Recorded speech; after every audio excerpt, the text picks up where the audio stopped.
Lockdown का 12वां दिन। अब मुझे भी अपनी गाड़ी में अपनी यूनिफॉर्म के साथ निकलना पड़ रहा है। ज़िंदगी धीरे धीरे यहाँ कठिन होती जा रही है। लोग थोड़ा थोड़ा निराश होने लगे हैं कि ये कब तक चलेगा।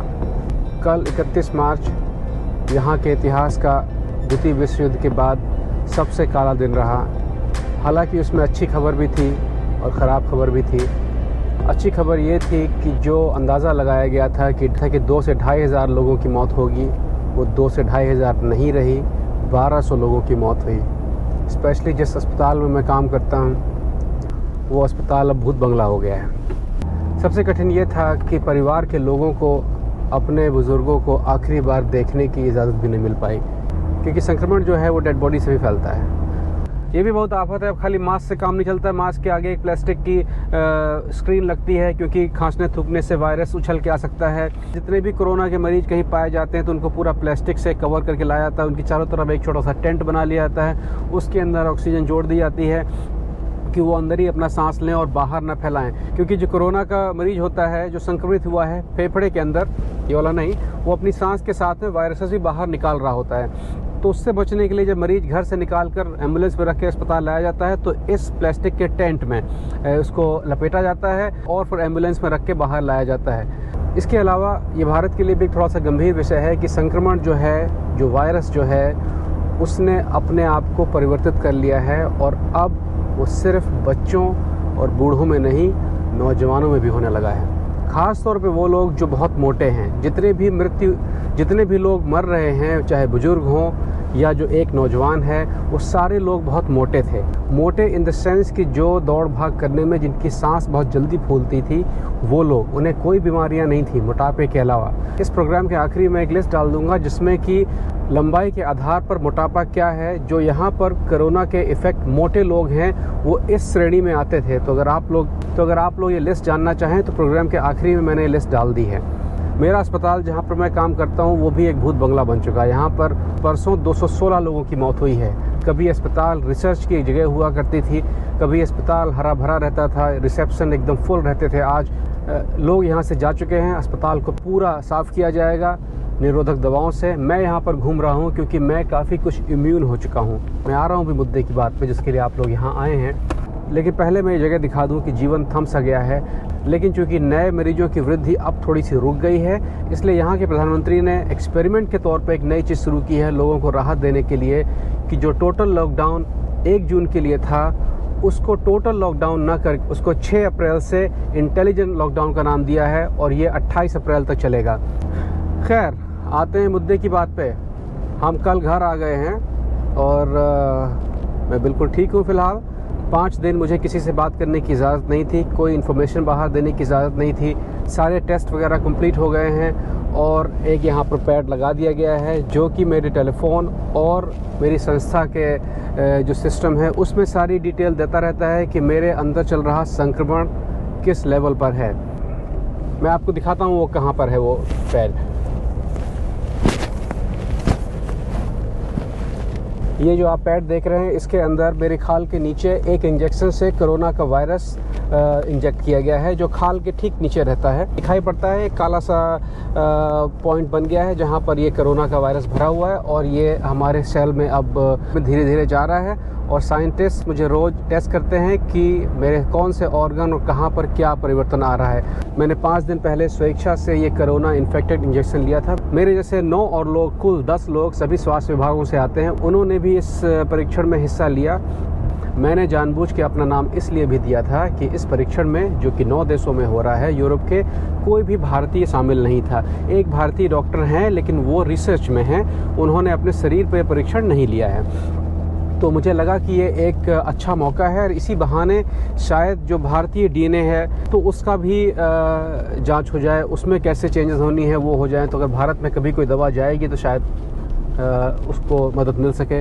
मैंने अपने परिवार को इस परीक्षण के बारे में नहीं बताया था, उन्हें भी उस वीडियो से ही पता चला जो आपको मैंने दिखाया था। उसका कारण ये था कि नाम सुनते ही एक पैनिक जैसा माहौल हो जाता है परिवार में और लोग मुझसे ऐसे ऐसे सवाल पूछते हैं जिसका जवाब मुझे भी नहीं पता था।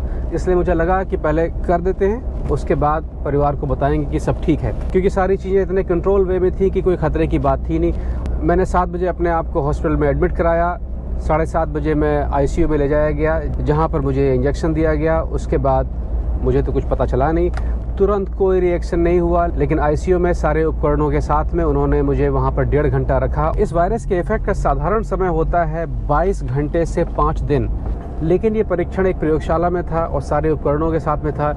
तो वैज्ञानिकों ने इस वायरस को जो मेरे अंदर डाला, ये कोरोना ही था, लेकिन थोड़ा सा हल्का कोरोना, जिससे कि मेरा शरीर लड़ सके, और बाकी सपोर्ट इधर का। उन्हें यही देखना था कि जब छोटा कोरोना का वायरस शरीर के अंदर जाता है तो कौन सी चीज़ें लड़ती हैं, फिर उसी का वो टीका बनेगा। तो ये ज़्यादातर 22 घंटे से 3 दिन के अंदर अपना इफेक्ट दिखाता है, लेकिन चूंकि मैं कंट्रोल वातावरण में था तो उम्मीद थी कि 5 घंटे में अपना असर दिखाएगा, जिसने 3 घंटे के अंदर अपना असर दिखाना शुरू किया। असर पहला ये था कि मेरी सूंघने और स्वाद की शक्ति लगभग समाप्त हो गई थी। आप मुझे कुछ भी खिला दें, कुछ भी सुखा दें, मुझे कोई फ़र्क नहीं पड़ रहा था। ये एक बेसिक चेंजेस मुझ में आया था, किसी और में और भी आए थे, लेकिन ये एक बड़ा विजुअल चेंज था कि मेरी सूंघने और स्वाद की क्षमता समाप्त हो गई थी, जो 3 दिन समाप्त रही। चौथे दिन फिर धीरे धीरे वापस आई, अब बिल्कुल सब सही है। इसके अलावा मुझे कुछ महसूस नहीं हुआ, लेकिन मुझे ये सूचना दी गई है कि मेरे 5 से 12 दिन के अंदर लगभग 2 से 2.5 किलो वज़न मेरा कम होगा। 2 दिन के बाद मेरा फाइनल टेस्ट होगा, जिससे ये पता चलेगा कि मेरा शरीर किस तरह से उस वायरस से लड़ रहा है जो मेरे शरीर के अंदर है। वायरस मेरे फेफड़ों में नहीं गया है, क्योंकि वो यहाँ पर है, इसलिए मुझे जुकाम की कोई समस्या नहीं है। मेरा शरीर इस्तेमाल किया गया सिर्फ इस टेस्ट करने के लिए कि जब वायरस फेफड़ों से निकलकर बाकी शरीर में पहुंचता है तो क्या इफ़ेक्ट डालता है। तो ये था फ़िलहाल रफ टेस्ट। बहुत सारी और डिटेल्स थी जिन्हें मैं शेयर नहीं कर सकता हूं, क्योंकि ये फ़िलहाल अभी गुप्त हैं, जो समय समय पर मैं आपको बताऊंगा जैसे जैसे मैं अनुबंध से बाहर होता चला जाऊंगा। एक बहुत ज़रूरी चीज़, इस समय बहुत एक अफवाह चल रही है भारत में कि जैसे जैसे गर्मी आएगी ये कोरोना मर जाएगा। यार, आप लोग किसी अफवाह में ना रहें। कोरोना जीवित है ही नहीं तो मरेगा क्या। कोरोना एक वायरस है जो आपके शरीर के गणित को ख़राब कर देता है। वायरस आपके शरीर का गणित बिगाड़ देता है और कुछ ऐसी चीज़ें पैदा करना शुरू कर देता है जिसकी उतनी ज़रूरत नहीं है, या ज़रूरत है लेकिन उतनी ज़्यादा मात्रा की ज़रूरत नहीं है। बस इसके अलावा कुछ नहीं है। वायरस कितना छोटा होता है ये मैं पहले बता चुका हूँ आपको। तो वायरस एक निर्जीव चीज़ है, वो आपके शरीर, वो हर जगह पर है। अगर जिंदा और मरे की बात करें तो जब तक आप जिंदा हैं, कोई भी जीव जिंदा है, वायरस भी जिंदा है। भाई, इसमें कुछ लोग समझा रहे हैं डॉक्टरों का नाम ले लेके कि 0 से 28 के बीच में जिंदा रहता है, फलाना ढिमाका है, वो सब फर्जी है। कोई डॉक्टर ये बात नहीं कह सकता है। आपके शरीर का तापमान ही 37 के ऊपर होता है, तो अगर वो इसमें मरना होता तो मरनी क्या होता शरीर के अंदर ही, तो फिर कहाँ से परेशानी हो रही होती। तो इन सब अफवाहों में ना पड़ें। कोई डॉक्टर ये नहीं कहता है, सब सुनी सुनाई बातों पे आते हैं। पढ़ना सीखें और अपनी सुरक्षा खुद करें। यहाँ पर आफत बढ़ती जा रही है। अपने यहाँ आफत है कि नहीं है मुझे नहीं पता, क्योंकि अपने यहाँ जांच ही नहीं है। तो अगर जांच नहीं होगी तो आप 2 चीज़ें कह सकते हैं कि हमारे यहाँ ये है ही नहीं, या हम खोज नहीं पा रहे हैं। बाकी समय बताएगा कैसा क्या है। कोरोना एक वायरस है, उसका किसी जाति विशेष से कोई संबंध नहीं है। तो किसी जाति विशेष पे ना जाएं, अफवाहों में ना जाएं। इस समय सिर्फ वो करें जो आपकी सरकारें कह रही हैं, जिनको आपने चुना है। अच्छा कह रही हैं, बुरा कह रही हैं, लेकिन बात माने उनकी, क्योंकि वो जो कह रही हैं उनको उनके प्रोफेशनल लोगों ने ये कहने को कहा है।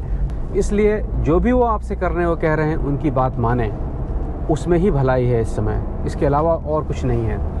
एक अफवाह और भी उड़ रही है कि चीन ने ये वायरस बनाया है। उस पर मैं अगले एपिसोड में आऊँगा, क्योंकि जिस हिसाब से टारगेटेड शहरों में, कुछ टारगेटेड देशों में कोरोना का प्रकोप सबसे ज़्यादा है, उससे इस बात में थोड़ी सी दम तो कहीं लगती ही है। जैसे चीन, वुहान में इतने लोग मरे, चीन कह रहा है कि 3000 लोग मरे हैं, अब पता चल रहा है कि लगभग 1.5 लाख के आसपास लोग मरे हैं, लेकिन चीन की राजधानी बीजिंग में एक भी नहीं मरा। इसके अलावा इटली, स्पेन और अमेरिका, ये 3 देश सबसे ज़्यादा इन्फेक्टेड हो रहे हैं। इनमें एक चीन का लिंक भी है। अमेरिका, इटली और स्पेन बिना चाइनीज़ हेल्प के इस युद्ध से नहीं लड़ सकते। इसे मैं युद्ध नाम दे रहा हूँ क्योंकि ये यहाँ के प्रधानमंत्री ने भी यही नाम दिया है। ये युद्ध है, इसमें वही जिएगा, वही बचेगा जो मजबूत होगा। खुद को मजबूत बनाएं, परिवार को मजबूत बनाएं, डिस्टेंस 1.5 मीटर रखें, ठीक से खाएं पिएं, ज़्यादा ना खाएं, कम ना खाएं, दिन में 3 या 4 बार खाएं, थोड़ा थोड़ा खाएं, हल्का खाएं। नींबू, संतरा, ये सब बहुत खाएं, ये आपको फ़ायदा करेगा। इसके अलावा प्रोटीन, अगर आप अंडा खाते हैं तो रोज़ एक उबला अंडा ज़रूर खाएं, और अंडा नहीं खाते हैं तो एक कटोरी दाल रोज़ अलग से पी लें। हो सके तो कच्ची दाल, माने कि भिगाया हुआ चना, भिगाई हुई कोई भी दालें नींबू डाल के उसको खा जाएं, वो आपके प्रोटीन का बहुत बढ़िया सोर्स है। इतना करें। आज का यहीं तक। इस कार्यक्रम के प्रोजेक्ट थे ARJO और HP का गिव अवे, न्यू हॉलैंड का गिव अवे अभी खुला हुआ है, क्योंकि लॉकडाउन की वजह से कंपनियां सिर्फ वही काम कर रही हैं जो बहुत ज़रूरी है। ज़्यादातर कंपनियां बंद हैं।